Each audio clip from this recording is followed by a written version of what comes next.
There was definitely times when you're out there for 14 days there was one time I didn't come back to town for, I think it was 42 days. Wow.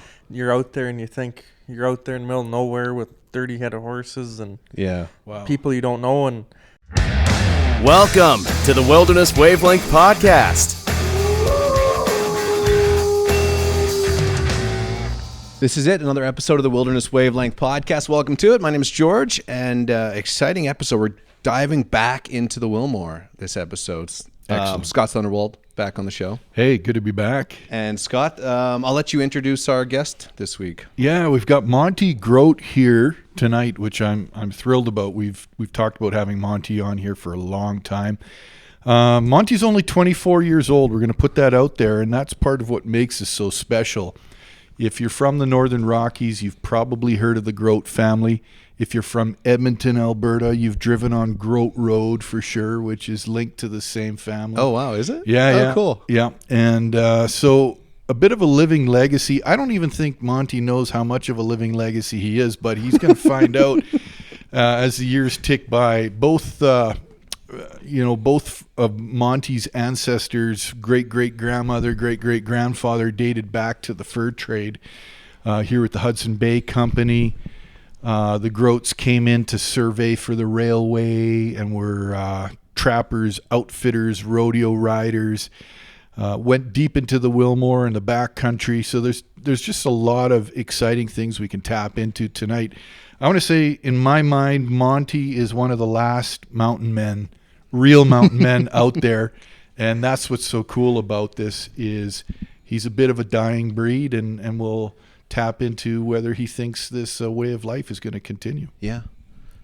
So Monty, do you agree with Scott? Do you think you're like one of the last of the breed that's out there right now? well, I guess in a sense I do. I try not to overthink it too much, but I just I enjoy being in the backcountry and in the bush and just doing what my family's done, I guess, for generations now. So one thing we wanted to get into on this episode was because you have a trap line in the Willmore. How long have you been running that for? The first winter I trapped, my first trapping memory was with my father. I was about 6 years old, and you'd know the spot. It's between the staging areas, there's a little slough hole. Mm-hmm. And George Kelly back in the day, he told us that it was a good spot to catch lynx. Yep. And I was just a kid then. Back then we were using leg holds to catch them, and I remember walking in and I had my head down. My dad said, "Oh, just walk in there. The trap's just in there 100 feet." And I had my head down on the ground and walking in. All of a sudden, I look up and about 2 feet away there's a lynx. Oh boy! When you're 6 years old, remember I turned around, went running back to the sled. That's for sure. Yeah, and just to set the stage here, when we talk about the Willmore, for people who aren't familiar with the Willmore, it's 4,600 square kilometers of real wilderness. Like, there are no roads, cafes, restaurants, golf courses. This is true Canadian wilderness, Rocky Mountain paradise, right? So how much of the Willmore have you explored? A pretty good chunk, not a lot in the north end, but a pretty good chunk in the south end and kind of up toward the Burland and back in toward Hardscrabble and Brewster's Wall and in that country, Rocky Pass, all that. Yeah. It's funny where a horse can take you when you get on one. Yeah.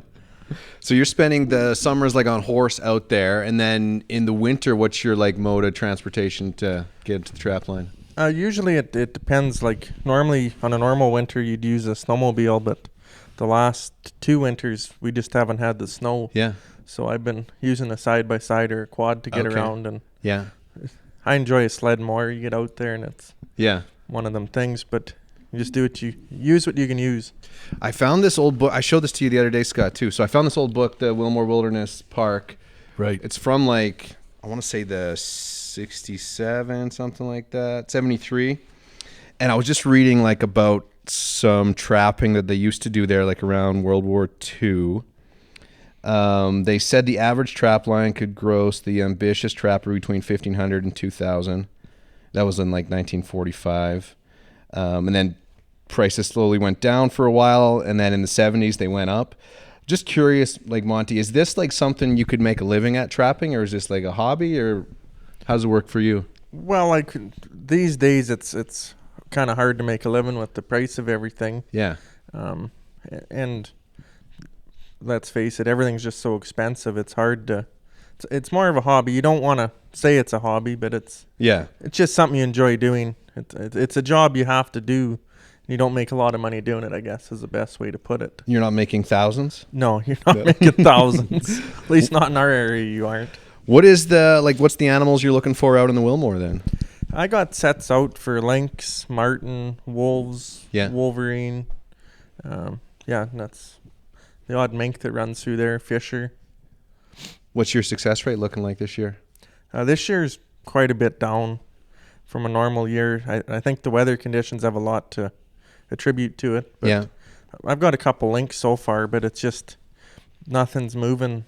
It's kind of discouraging when you go out there, but that's trapping for you. Some years are better than others. Yeah. You must be really connected to the wildlife cycles. Like, just as a hunter, I noticed this was a very poor grouse year. Rabbit year, it's so-so. I remember years where we had snowshoe hares everywhere, and then they just kind of disappear. They do these 7 or 8 year cycles. What have you found, like how dependent is your trapping success based on these cycles? It's very dependent. Like your lynx population will really run on that. Like when the populations are high, they'll have full litters, and when the rabbit population's low, they'll actually abort the kits before they're born. And that's kind of the lynx's way of trying to manage themselves. But the problem is when they get a high population without trappers, they have no control. And it's like any species, if you don't manage it, they're going to get diseased and you'll lose everything. So we're really the last line of defense, I feel, before disease. So When you're getting these like hides and animals, like where are you taking them? Is there a spot in Edmonton you take them, or? Yeah, you can. There used to be North American fur auctions, but they went bankrupt. So now there's fur harvesters in North Bay, Ontario. So you'll take the fur to Westlock, to the Alberta Trappers Association office, and they'll ship it for you from there. Yeah. Many other trappers out in the Willmore? Yeah, there's. I'd have to look at a map and count exactly how many registered fur management areas there is, but there's quite a few. Yeah. Not many 24-year-olds though, eh? No, there's not. That's for sure. I think that's what's really cool. Most of these furs, I assume, are being shipped to Asia and Eastern Europe, is what we generally hear. Yeah, is that correct? A lot of them do, and like most of your fur will go there to the auctions, but like a lot of your like say your Wolverine pelts and that, they'll come back to Canada because up north, the indigenous people up there, they use them on the collars of their jackets, right? Because they don't collect frost on them. Yeah, they call them hydrophobic because the stuff won't stick. Yeah, the frost won't stick to that. Yeah, that's pretty cool. Well, and I mean, it's interesting if you get up to Yellowknife and places further to the Arctic, people are still wearing furs because it really is a great way to stay warm, right? Yeah. And in many ways, the trapping industry has fallen out of fashion, due to some of the animal rights stuff. Make a case for us for trapping. You mentioned sort of wildlife management. Are there other necessities that you see for trapping? Well, like when it comes to the trapping side of it, it's very regulated. Like not just anybody can go out and do it. You got to take a 3-day course through the Alberta Trappers Association, and then you get your certificate, and then you got to be a junior on a line now for 3 seasons before you can buy a line. So before you could just take the course and go buy a line, but they've changed that now.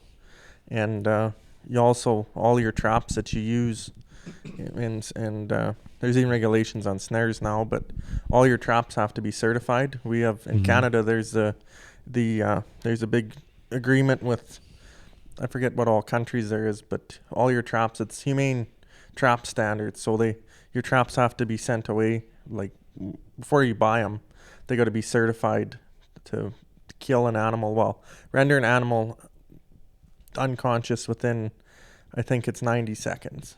So, but like the traps that we use, they're so powerful. Like one time I caught my hand in a 330 conibear that you'd use for lynx or wolverine, and I broke 3 fingers. So Jeez. they're pretty powerful. Yeah.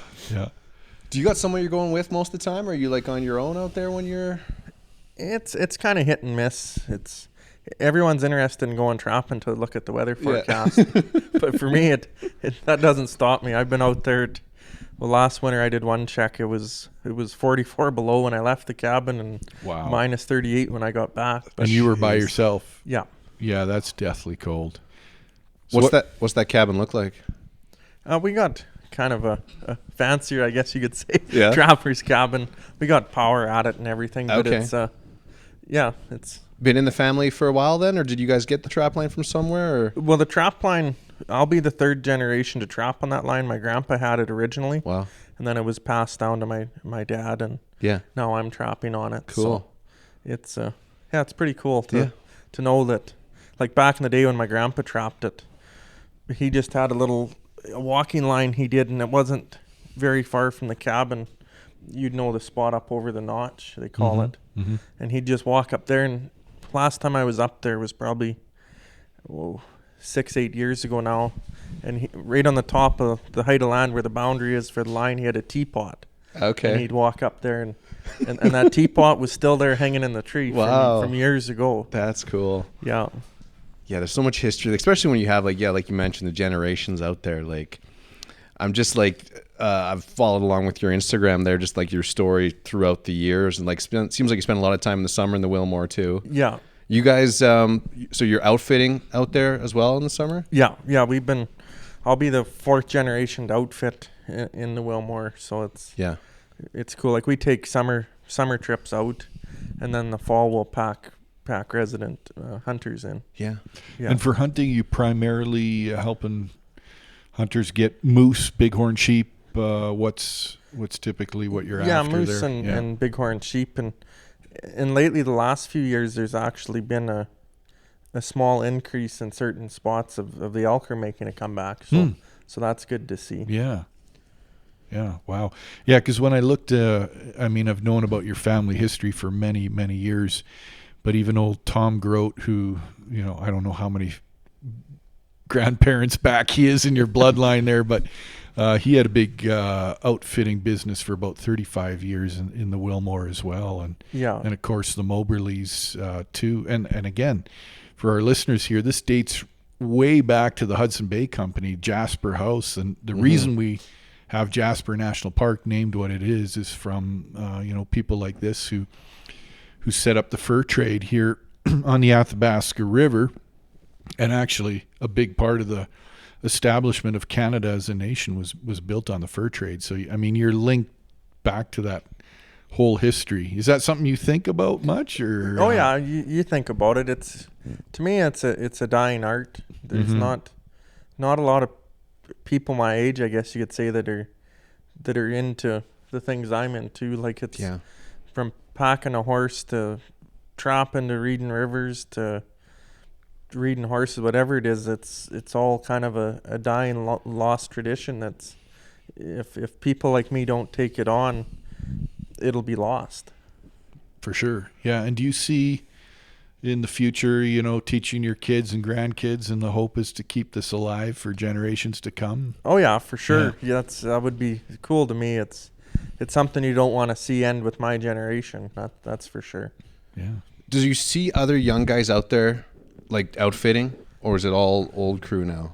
There's kind of starting to be a swing, like the crew that we've been running the last couple of years. There's some people in their late 20s and that are interested in it. But I think part of it is now the outfitting rate and what you get paid is what you can get at your day job now. It's kind of hard to compete with. Yeah. And you got to love it and enjoy it out there to be out there. It's not, you're not going to go out there and get rich doing it. That's right. For sure. Yeah. You ever think about doing something like that, Scott? There's the lifestyle really intrigues me. Yeah. I'm a big eat what you kill kind of guy. So I've eaten coyote and mountain lion and you name it, whatever goes down. So, I wonder if you've eaten any beaver, muskrats, or any of those critters. I have a lynx in the freezer right now that I'm going to trying the slow cooker. Wow. So, Okay. but yeah, for me, the lifestyle is really intriguing. I have had the opportunity to go in the Willmore on horseback. George, I know you've done that a few times as well, and your dad's part of that as well. So you really feel like you're stepping back in time. You get on a horse and you get in the Willmore and you feel like, geez, this could be 200 years ago, right? It's a time travel experience. Yeah, there'd be times like we used to go into the Willmore. My dad, he's kind of slowed down now, but every summer we'd go for a few weeks and set up camp, usually like Sunset Creek there. And then you're just riding each day into like a different lake. And for me, it was always like when I'm on top looking at the lake, like I might be there's only going to be 10 other people that see the lake this year sort of thing, So it always felt special, just like no one else can see this. And to get in there, you're not, as you mentioned before, there's no quadding. You're not, riding your car into there. So it definitely felt, I don't know if magical is the word, but yeah. I know I was talking to the wife about this last week. I'm like, we got to spend some time in the Willmore. We're talking to Monty this week. Maybe we'll get Monty to take us up there this summer. It really is a wild frontier. I had the good opportunity to do some plant identification close to the BC border. Flew in with a helicopter many years ago.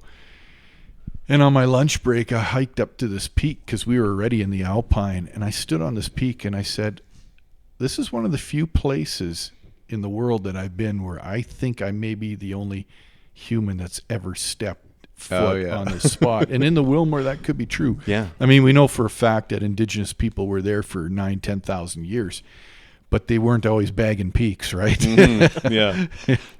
Do you have a favorite spot in the Willmore you go to? Well, I would say my favorite spot, if I had to pick one, would be Hardscrabble Pass. There's something when you get up there, and there's something about it, just like stepping back in time, I guess. Yeah. And even, well, all of it. I enjoy the whole park, but I would say that's probably my favorite spot if I had to pick one. We want to hear some stories too about you getting in trouble in the Willmore. I know before we turned the mics on, you mentioned like you're going up, especially on the trapline, like alone on your skidoo. Any issues by yourself out there? Oh yeah, there've been a few. There was one where I rolled the sled on top of my leg. Well, the weekend before, I was with my dad, and he said, "Don't go over there." And young and dumb, you think you know it all, so you had to go over there and prove a point. And I rolled it on top of myself, and when it come over, I didn't get my leg out in time, and I got pinned between the ground and the running board with my leg. And I at first panic set in, and I always carried, back then I had the satellite phone, and I couldn't reach up and grab it. So I for a while I panicked and floundered about, and then finally I calmed down, and I heard the other trappers they got to go through our line to get to their line. You heard them go by on the sleds, and they stopped. Yeah. But I was so far up the valley, they didn't hear my little screams coming out. And finally I was able to lift it off with my mustered enough power to lift it off, because the sled I used is pretty heavy. It's about 800 pounds. Yeah. So when it's laying on top of you, it's a little bit of a struggle with one leg. That's a terrifying situation. Yeah. How cold was it that day? It was, I think, about 15 below out, so it wasn't super cold, but wasn't a balmy day like today was. No, and you think, as you mentioned, you've gone sledding at -40, -42. If you roll over in that, you've got a couple hours before you're in big trouble. Yeah. That's crazy. I remember reading a story about a guy had the same thing happen to him. I don't know if he was a trapper or a hunter, but he had to spend a couple days. And he said the coyotes figured out that he was pinned. And of course, coyotes are generally pretty benign, fearful of humans. But as the days progressed, they recognized this guy's pinned. And by the end, they were coming right at him, taking nips at him. And it was only, divine intervention or happenstance that somebody came by and saved him. But pretty horrifying way to go, because if you're staying warm enough, you got at least 3 days before, well, more than that, because you got snow, so you're not going to dehydrate. You got a long period of suffering in front of you. That's a bad way to go.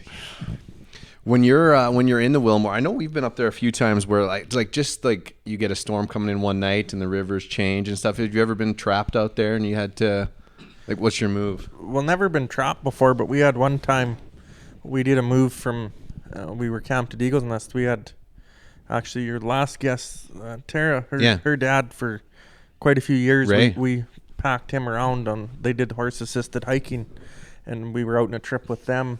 And we went up over Pope Thorough Pass, and we were camped at the mouth of Pope Creek on the Burland River in the South Fork of the Burland.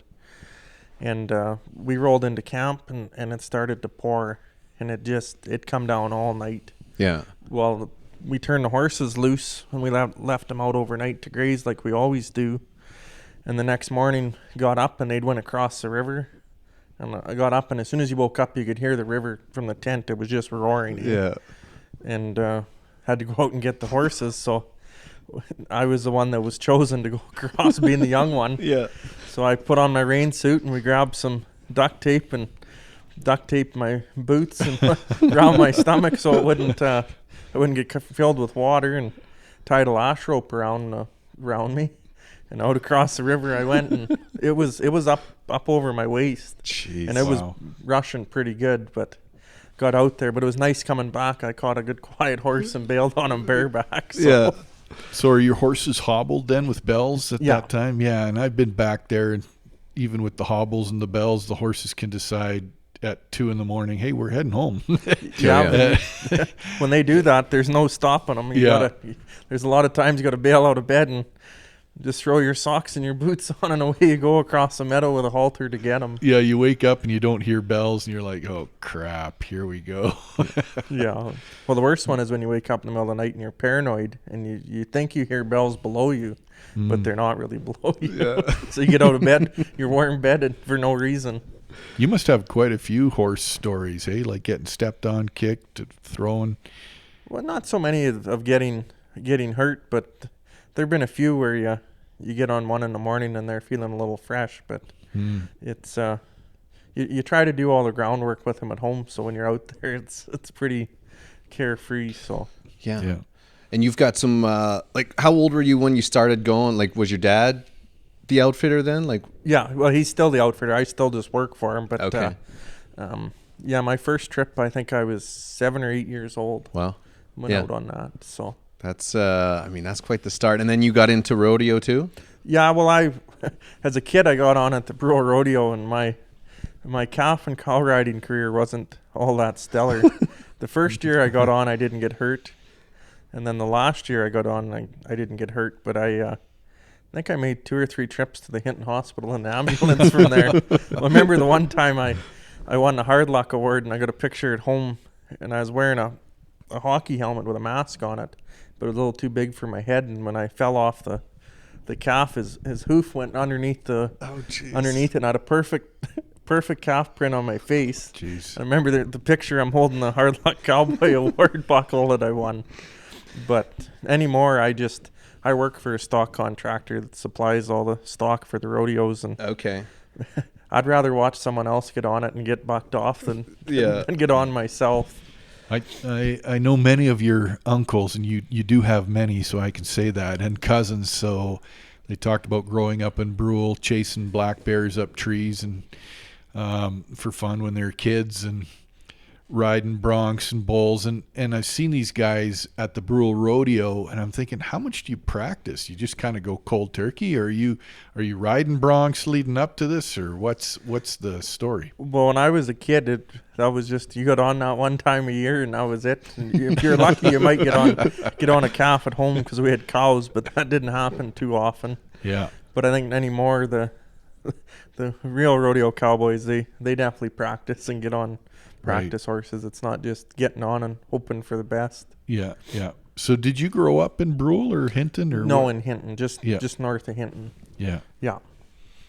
The one thing, I love the idea of outfitting. Like you're out there all summer, but then you're also taking a lot of people that don't have any experience with horses. Is that an issue for you guys? Like a lot of green riders coming out? Or? You see it all the time, but you got to make sure you run a good broke string of horses. And yeah.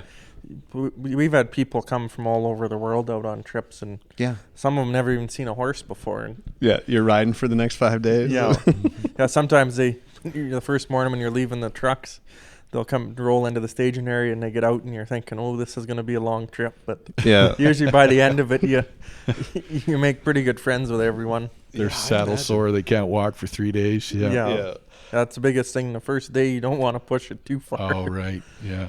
Are you guys like when guys are coming out hunting too? Like, do you guys have someone in there scouting beforehand? Like, okay, this is where the sheep are. We're going there, or No, mostly for the most part, we just pack them in and then they'll do their own hunting. okay, yeah. You And set up a little base sometimes camp we'll- for them. Yeah, sometimes we'll stay with them and Yeah. show them around a little bit. But for the most part, you just ride them in and drop them off, and then Yeah. you come back a week or 2 weeks later, pick them up. You mentioned your when you rolled over with the snowmobile, you had the sat phone. I'm curious about your kit, what you typically bring with you. Are you an inReach guy now? Are you sat phone? Summertime outfitter tents? Are you oilskin coat and cowboy hat? Maybe describe what you take with you on a typical day in the summer and the winter. Yeah, like in the wintertime when you're trapping, I still pack a satellite phone, and I do have an inReach too, a little mini one I put in my pocket on my jacket, so that if you ever get into a pickle, you can get at it. And you always make sure you got fire starter, and I always pack kindling in my sled or on the side by side, so that you got dry wood you can light a fire with. And then in the summertime, you basically you pack mostly the same stuff, and you make sure it's handy and you get at it and you know where everything is, and always pack a first aid kit, and because you never know, you could be sawing a tree on the trail. Well, it was simple as last weekend. I was cutting a piece of bait up and had the old machete swinging and missed the piece of bait, and I hit my leg with it. Didn't do any damage, but it could have. And yeah, I know a guy. Scott's got a story about I know a guy who slammed a machete into his knee. So yeah, we've got something in common there. But mine took a few months to heal up. So yeah, and stuff can happen real quick. Yeah. Oh no, for sure. Even whether you're on a sled or side by side or on a horse, you never know what's going to happen. Something as simple as a horse takes the wrong step and goes down and falls on your leg, and you could break your leg. Like you never know, or you roll a machine, or your machine even breaks down. I've had it before. When I was trapping that one year, I was up past Eagle's Nest, and that sled I had, they had a stupid bolt on it, and the bolt backed out in the skid, and it loosened the track off. Well, I was dead in the water, and I had to walk to the parks cabin at Eagle's Nest, and there was I always dropped a little bit of wood off there and had a fire and phoned out and got help. So yeah, but something as simple as that, if you're not prepared and it's 30 below, you can get into trouble pretty quickly.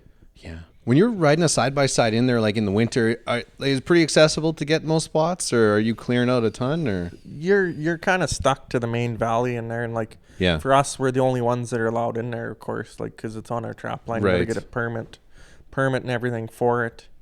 But from year to year, it varies. Like we had 3 or 4 years ago, I think it was, there were a bunch of big windstorms in the spring. yeah, In June, we got a heavy snowfall. yeah, And it snapped thousands of trees across all the trails. Like they were basically impassable. Yeah. And it between the outfitters and people using the park and then us in the wintertime, it's they keep the main trails stay open, but the side trails they usually take a bit of work every year. Yeah, so the Northern Rockies has over 50% of the grizzly bear population in Alberta, right? So you must have bumped into a few of them over the years, mountain lions, black bears. You got any interesting stories from those? Yeah, encounters? there was one time out there. We were out in a summer trip. We were camped at Carson Creek, and we went out in the morning. The first light, I went out to go wrangle horses, and I was there with my Uncle Lyle, and we went out in the meadow and gathered all the horses, and about 150 yards off, I thought, well, it was just getting daylight. I thought that kind of looks like a horse, and started walking over there, and I looked up and I realized it was a grizzly bear, and didn't want to take him into camp with you, so you made a quick retreat back. And then it would have been 3 falls ago. I was at work. I was north of Edson, and I was on a mini hoe brushing, So you brush for the day, and then at the end of the day, you walk back to your pickup. And I was walking back, and I remember I got this weird feeling. And I looked around, and I didn't see anything, and I took a few more steps, and I heard a branch break. And I looked behind me, and about, probably 40 yards down the road come this, probably a 3 or 4 year old grizzly bear. He come out in the middle of the road, and he stopped right in the middle and looked at me. Remember I said, "Hey, bear," at him, and I thought, oh, this isn't good. And when I said, "Hey, bear," he stood up. And then he started chomping, and I thought, oh, this really isn't good. So then I said, "Hey, bear," a little louder, and when I said that, he bluff charged at me, and he come charging. Wow. Like in the blink of an eye, it was crazy the amount of country he covered. And I just screamed at the top of my lungs, "Hey, bear." I remember that. And he was probably, I know he was less than 5 yards from me when he turned and ran in the bush. And I was so scared. I remember I ran all the way back to the pickup, which is a dumb thing to do. But your adrenaline kicks in, and Yeah. you can cover miles, that's for sure. Yeah. Ain't no bear spray at that time. No, and after that, I started packing it. I was paranoid Yeah. about it, but Absolutely. yeah. Yeah, you came out lucky on that one. Jeez. That's We- wild. We got our podcast question of the week I wanted to get into too, and we got some Ask Scott questions too tonight too, Scott. So we got Go a couple for of it. those coming for you. But question this week was, so it's -40. Monty, you're out in your remote cabin in the woods. What song are you listening to? You listening to music out there when you're in your cabin? Yeah, we might What's on your have playlist? might have XM radio up there. Yeah. So You guys got a fancy cabin. So normally I either got it on Prime Country or Willie's Roadhouse. I'm kind of an old soul, I guess. But Yeah. yeah. Tara wrote in. She said, "Nothing. I like to listen to the world," which it's a common response from a lot of people. Renee wrote into "Just the Fire Cracking." But we got a few other songs coming in. Johnny Cash. Someone wrote in Johnny Cash would be a -40 night. Chris Stapleton. Ron just wrote in some Gordon Lightfoot would be on the radio. Scott, you listening to something if you're in the middle of the cabin somewhere? I would agree with all of those. Sometimes you just want to turn it off and hear the sounds of the night. Yeah. The bells of your horses maybe, or Right. something out there. But I'm a big Eagles fan still. Some of the best music ever made. Little Seven Bridges Road or Take It Easy or something to kind of be a feel good sound. I like, I've been listening lately to a lot of Coulter Wall. He's like, He's good. yeah, got that real deep voice. And I know, I love the idea of not listening to music and just, enjoying it. But I also love the idea of hearing a song out in the cabin and just getting into the song and then hearing that song 3 months later and taking me back to the cabin. So that's a little something there too. So, thanks everyone that wrote in for that one. Yeah. I kind of want to get trapped in a cabin when it's -40 out.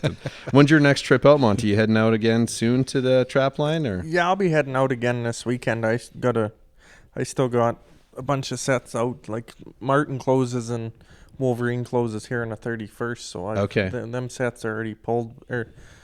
Martin and Wolverine are the ones that close, and then Lynx and Wolves and that, they're open. Well, Lynx is open till the middle of February. Yeah. And then Wolves are till the end of March. So tell us about Wolverine, because that's super unique. What are you doing to trap a Wolverine compared to a Lynx or a Martin? What does your set look like? And well, for me, I use a 330 conibear, they call them. They're big jaw style trap, and then I got a big wooden box made out of sheets of plywood, and then you put your bait in the back and your scent sticks, and there's different scents for every animal, and then you just hope one walks by.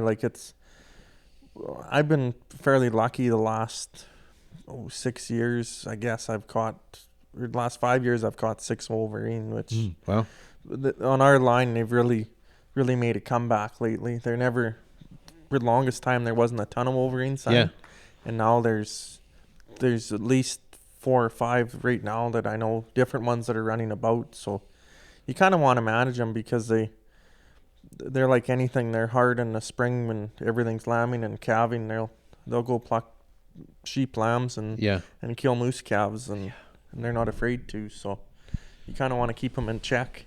Are you I know we mentioned you're taking the furs into Westlock and they get them shipped off, but are you taxiderming any of these? You catch an animal, I got to get dismounted? Or? My first wolverine I ever caught, I got mounted at home. Oh, cool. That's a day I'll never forget. My dad was with me, and we were checking. We're up past Eagle's Nest toward the Hay River Hump, and I was going along, and I come up to the one set, and I had it actually set for lynx.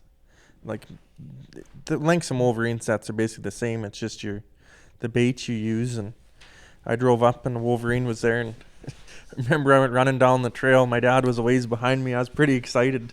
He thought something was wrong when he come over the hill, but it was just my excitement, I guess. So what do you find is the trickiest animal to get out there? I know wolves are pretty smart. Wolverine have got to be pretty sly too. Yeah, wolves and wolverine are definitely at the top. Like I've had wolverines that are really smart. I'd one a couple of years ago. He was so smart that because your trap, when you put it in the box, you kind of wedge it in so it's sturdy, and he could pull the trap out of the box and set it beside the box without springing it, and then go take the bait. Wow. And then wolves, they're really tricky to catch too. They're pretty smart. Yeah. Yeah. Are you getting many coyotes back there, or the wolves keep the population down? There's starting to be more and more coyote sign. Yeah. There wasn't for a while. Like there was the odd one running around, but lately you're seeing a lot more, especially this winter. Yeah. Yeah, and then like so you mentioned earlier, like, so elk are making a comeback. Are you seeing like caribou out there too then? I've only ever seen one myself on our line. Yeah. It was New Year's Day. I was out checking everything, and it was right in Eagle's Nest, where the meadow by where the wagon camp is.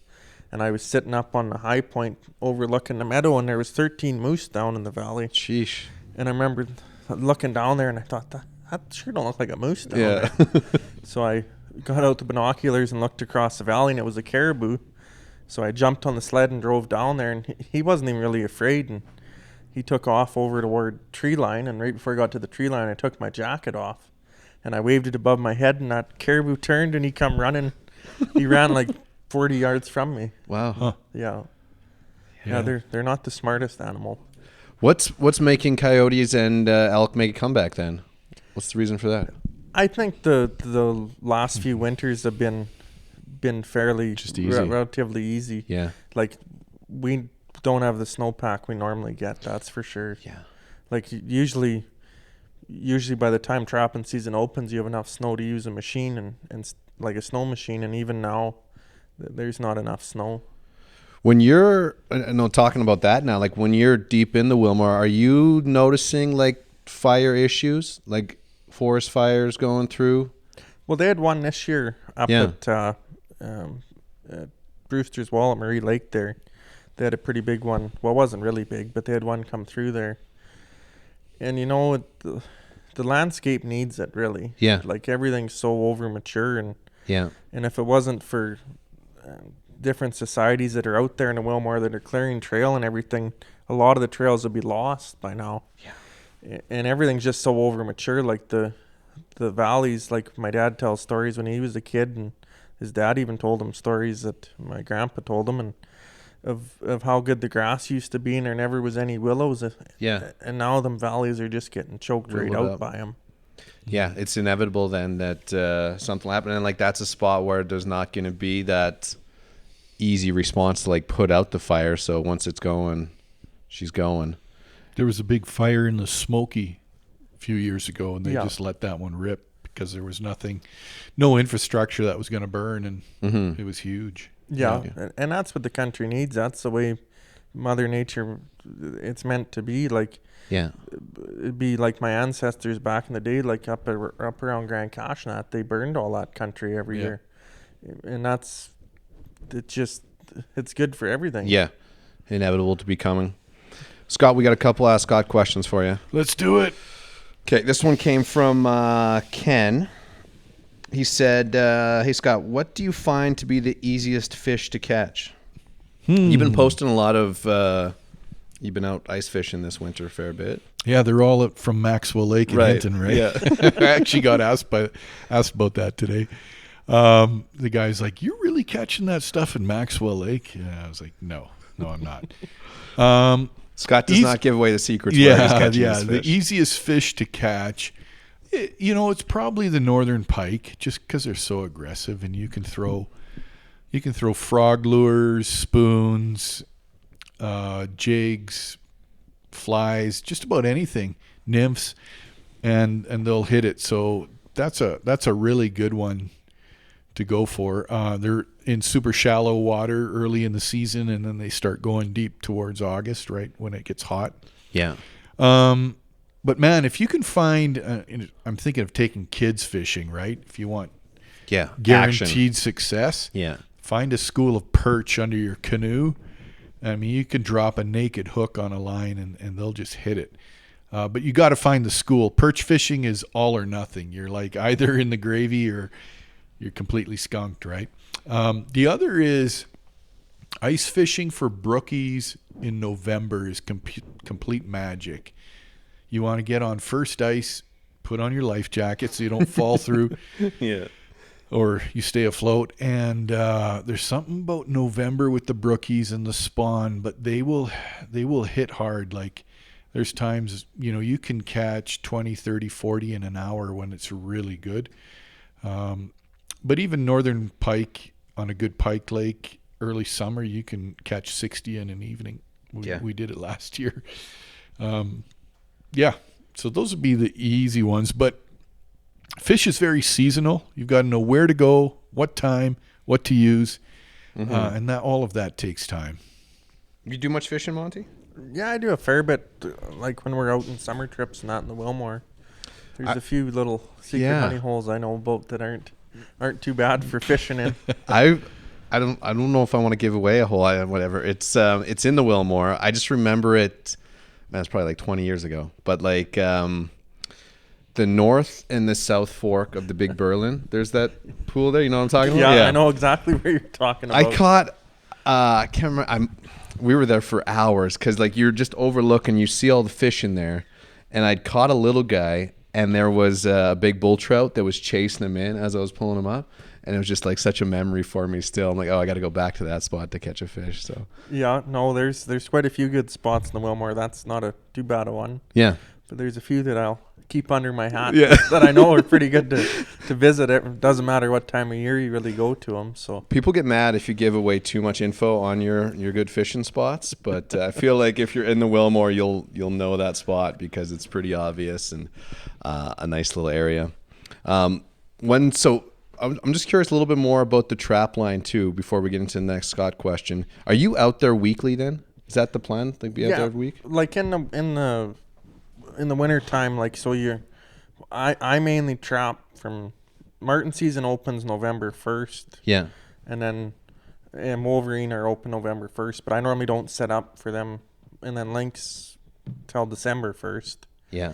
And then Wolves open up December 1st too, so normally I'm out there fairly steady. Usually about Remembrance Day I set up. I wait for the cold weather and because we're in the park, I could start on the 1st of November, but I want to give time for the sheep hunters to get out and all that because there's nothing worse than running into them on the trail and they're wondering why you're in there on a machine and they're in there either on foot or a horse. So, but normally from about Remembrance Day, November 11th through to the end of January, middle of February. In this Willmore book, it's like, I mean, as I mentioned, it's like from 1973. There was a story in here about like guys that are skiing out there. Have you noticed anyone skiing in the Willmore?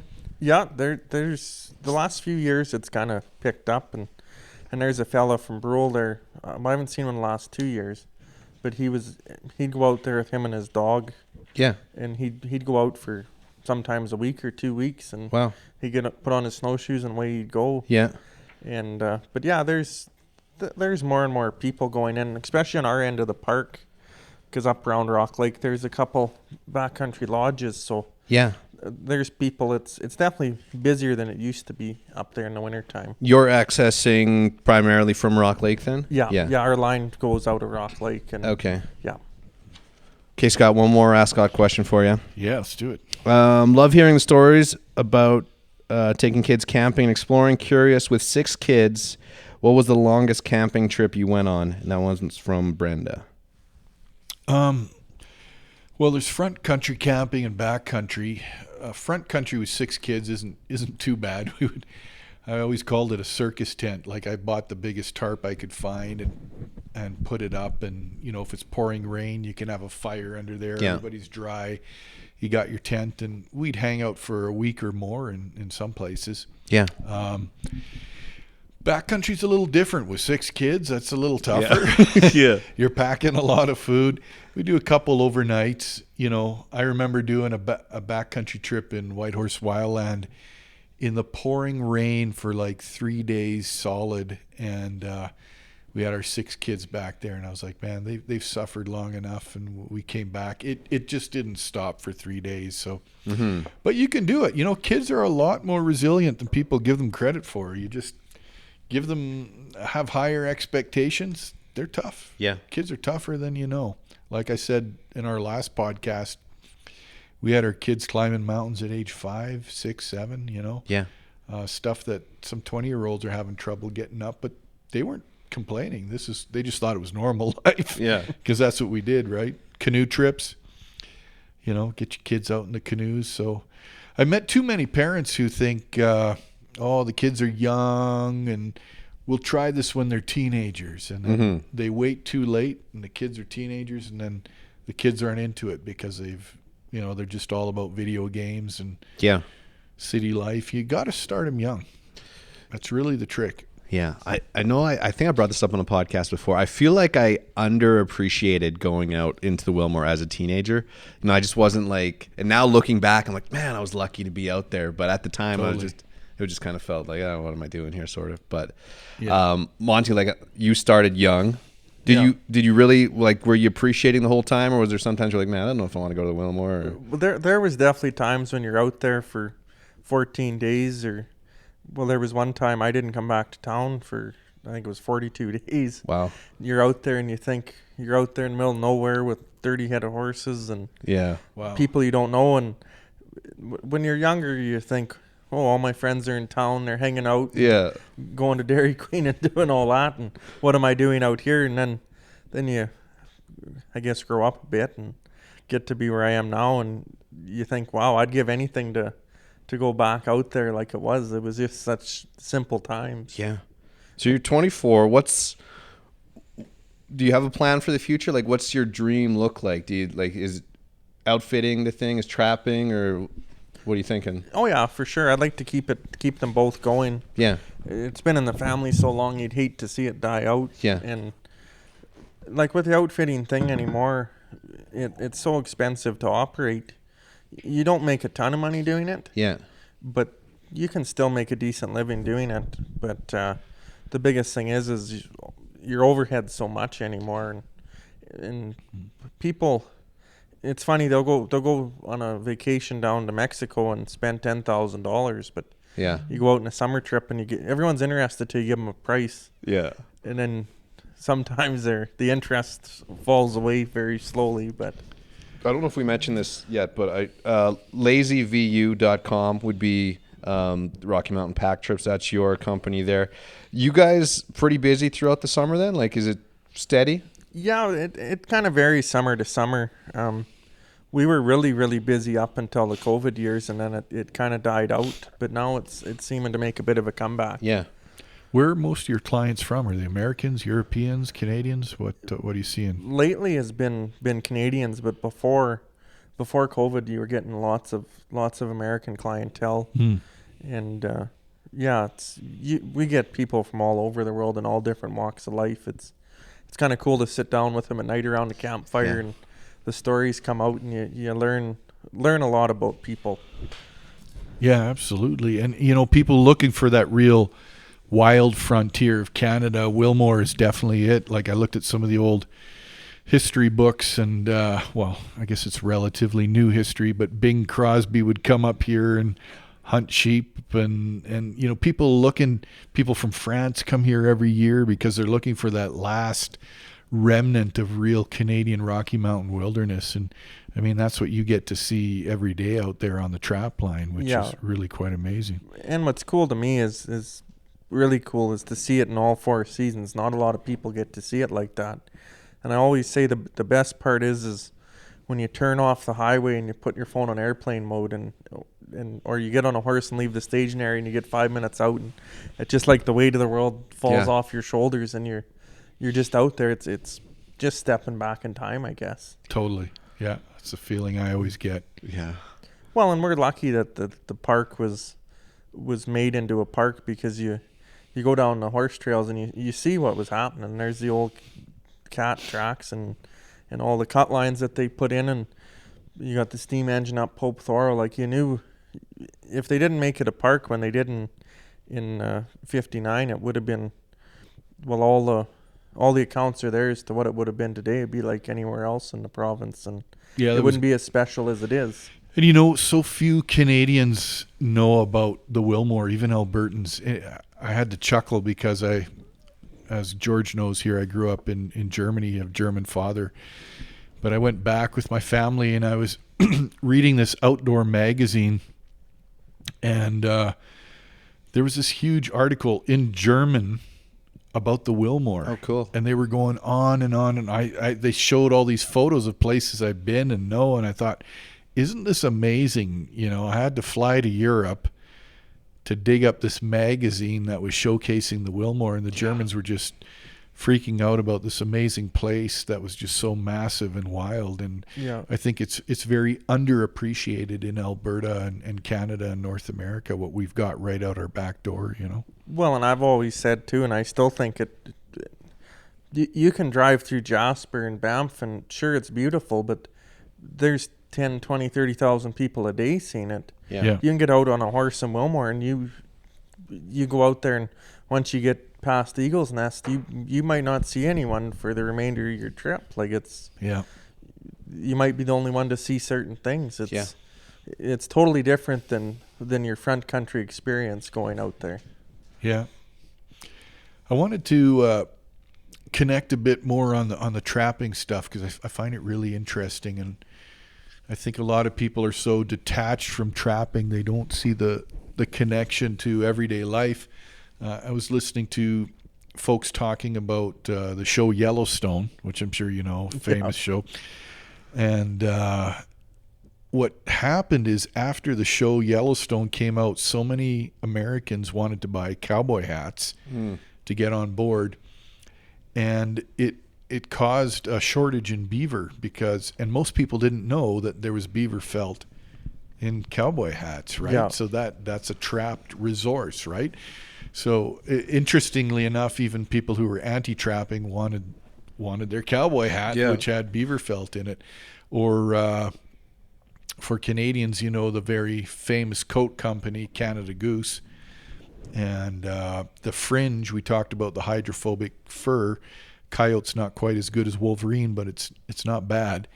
And Canada Goose coats all had this fur fringe around the edge, but so many of them were selling that the cost of coyote fur went sky high. And I think now they're using fake fur. But yeah, that kind of killed out the market a little bit for coyotes. It's not as strong as it was, but the biggest thing is when you're trapping, you're not out there to make $1 million doing it. You're out there to do a job on the land, because if you don't do it, it's just one of them things that if you don't do it, something will come in and kill it all out. So it's better to, I manage my line, and when I have my sets out, if I start catching females, I pull everything, because all you're doing is hurting yourself. You're killing your breeding stock, and you don't want to harvest them.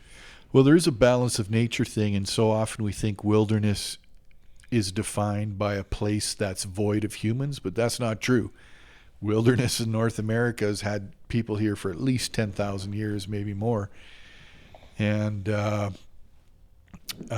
when you talk about the balance of nature, I know in areas where they prohibited trapping, the songbirds disappeared, the waterfowl disappeared, because all these carnivores were starting to eat the eggs and the fledglings and the chicks. And so there's a whole ripple effect that people were unaware of. Like, you leave all these predators on the land, and of course they have a role there, but there is a tipping point where it's going to have an effect, right? Well, and a fine example of it is just drive out to Catamount, and you look in the spring when everything's lambing, and when the sheep are lambing and the elk are calving, and you'll see hundreds of them, and then you go out there in the fall and you might see, to every 100 cow elk there might be 1 or 2 calves, and if you don't keep your predators in check, they get out of control, and they'll kill out a whole herd of animals like nothing. And So is there no trapping down by Catamount then, or? there is, but on the mine site's I so see what big you're that saying. it's you can't trap on the mine site. Yeah. And like with trap lines, each individual, they call it a registered fur management area. Yeah. So you're given an area with certain boundaries, and that's your area to trap. Like, it's not a free for all. Right. You can't just go trap wherever you want. Yeah. Speaking of beavers, before we get off beavers, I looked up some like beaver. This would be from like the 1700s, but like what the value of a beaver pelt would be. So it looks like 1700s. The one beaver pelt, you could get 6 knives. Feels like a good deal. 5 or 6 combs, 2 pints of gunpowder, 2 small axes, 10 pounds of pork. And it was like that was the money back then. Like the dollar was a beaver pelt. Are you trapping beavers out there? Is that something you do? Yeah. Yeah. In the fall, I go and try and harvest a handful of beavers and keep them in control. Because if you don't, you see it back farther in Willmore that's harder to access. They'll flood out a whole valley. And you can't even ride a horse or hike through it. And then I use the beaver meat for bait. Because actually beaver is the best bait you can get because it doesn't freeze. Okay. The meat's so fatty even yeah. at 40 below it won't freeze, so it always gives off a scent. Huh. Yeah. So you're fleshing and skinning all your own hides, Yeah. or do you salt them, or what's your technique? Usually just to send them to the sale, you skin them and flesh them and then board them and stretch them. Mm-hmm. And then once they're stretched, you send them as raw fur away. So, and then when they go through the sale, once they're sold, they'll put them before the sale through a drumming process, they call it. Yeah. And they put them in a big drum, and it kind of fluffs the fur up. And then they individually lot it by your fur quality and size. And then they'll sell it. And then after that, it'll go for either jackets or taxidermy or whatever. And they'll tan it and do whatever they need to do to it. Yeah.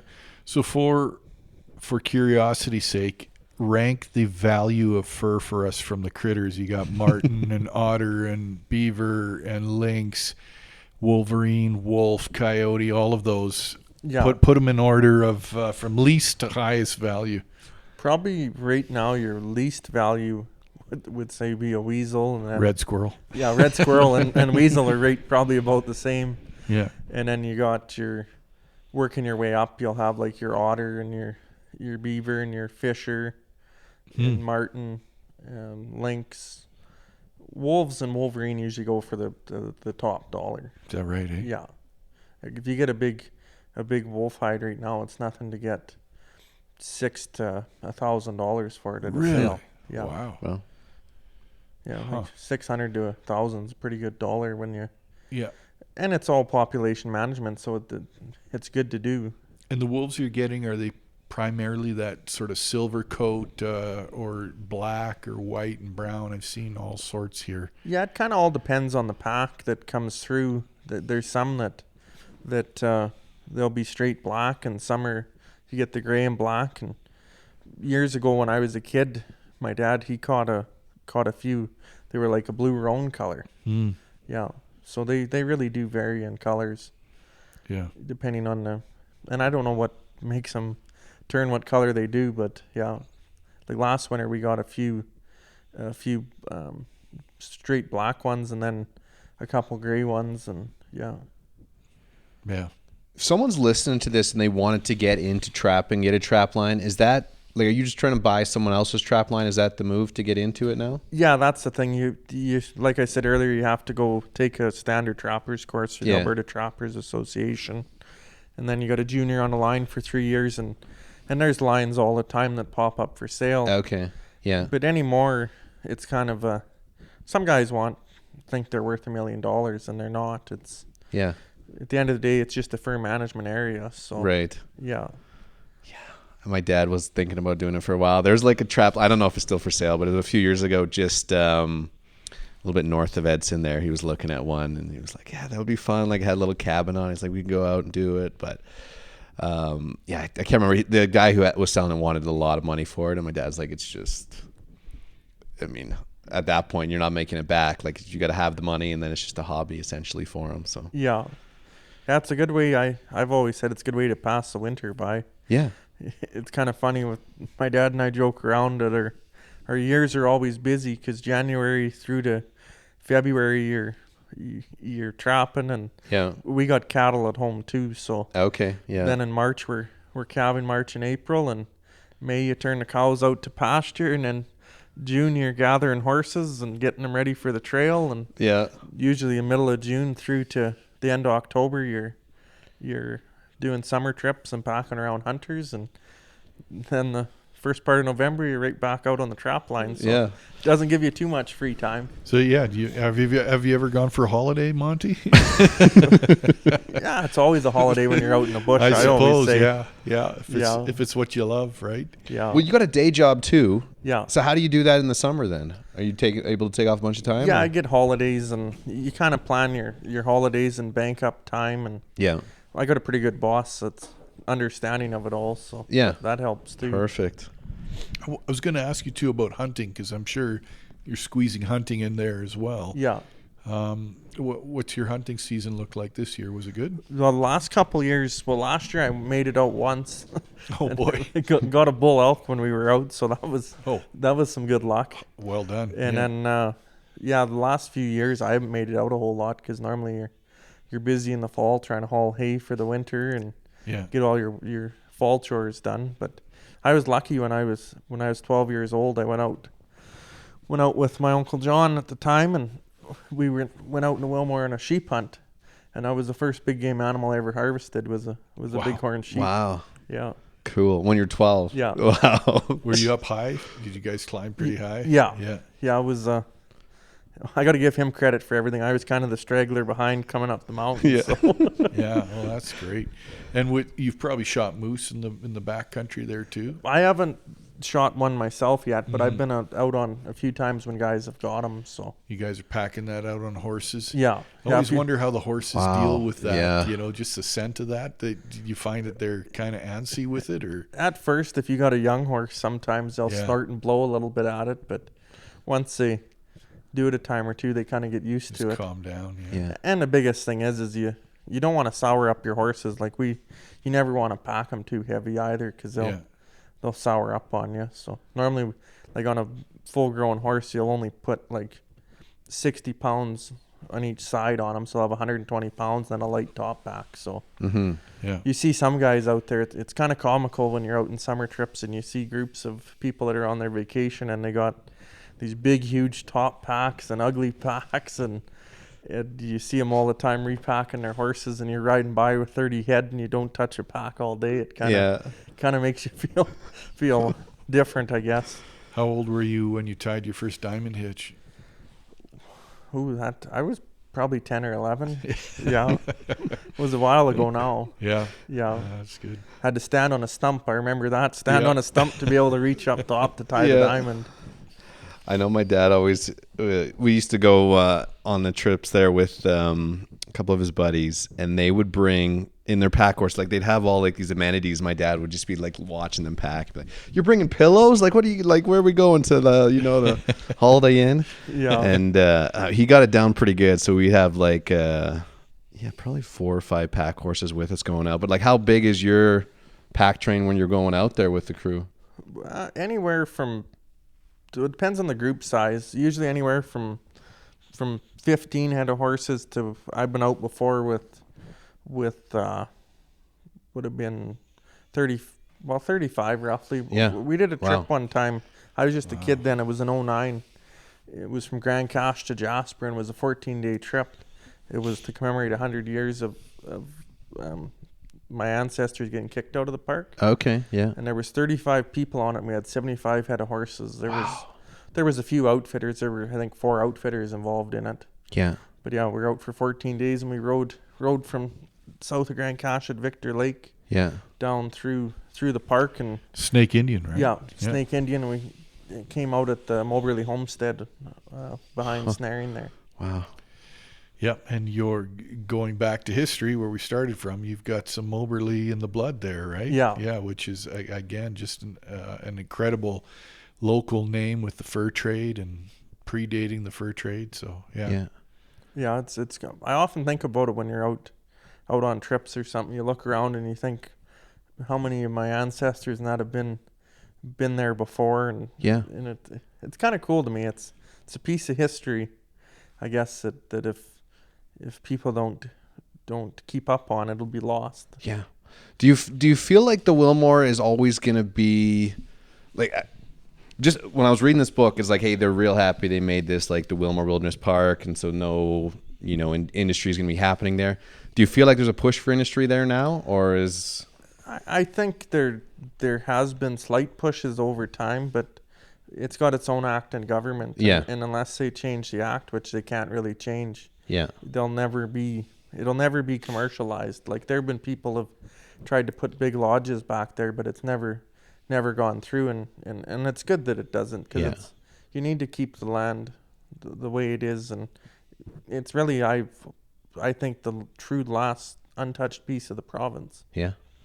Well, and there is evidence of the old Blue Diamond mine, right? The coal mine back there. So there was some industry, but you're right that it really is sort of this untouched wilderness. And I know I talked to some archaeologists that had worked back in there many years ago, and they came back with all sorts of amazing finds, stuff from obsidian blades and Knife River chert from the Dakotas, and stuff from Yellowstone, and it just proves how long this landscape has been used. Like, we're talking since the last ice age, people have been actively using that land, and there were trade routes right through the Willmore.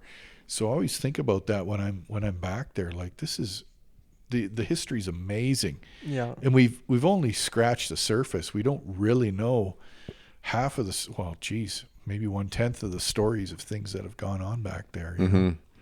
Yeah. You got a plan this summer for a trip yet? Or you guys got anything lined up? I think we got a few that are happening, and then I wouldn't mind to do just a kind of a vacation trip if we get the time, because you got everything, all the horses all shot up, so it would be nice to get back into hardscrabble again and go to a big loop for a week or 10 days and just kind of do it at your own speed, because when you're out there in the summer trips, you still enjoy it, but it's not the same as just going out on your own. Right. Yeah, you got a few other people to look after. Yeah. You've got outfitter tents primarily you're using in the summer, or what's? Yeah, we have a big cook tent, and then you eat all your meals in there, and then usually you sleep in we got a bunch of little pup tents and that you'll stay in, and like on the summer trips we supply everything, like all your meals and your horses and everything. All you have to bring is your bedroll and your clothing, and if you want to bring any alcohol along. So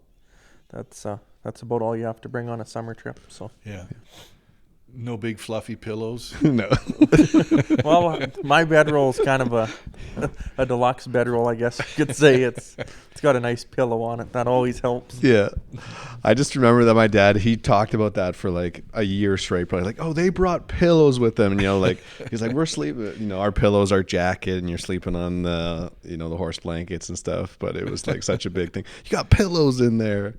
But Monty, great having you on the podcast, man. I love the story. I love that you're 24 and like this is your life now. Like I envy that. It sounds awesome. Monty.Groat on Instagram. Follow along with you there.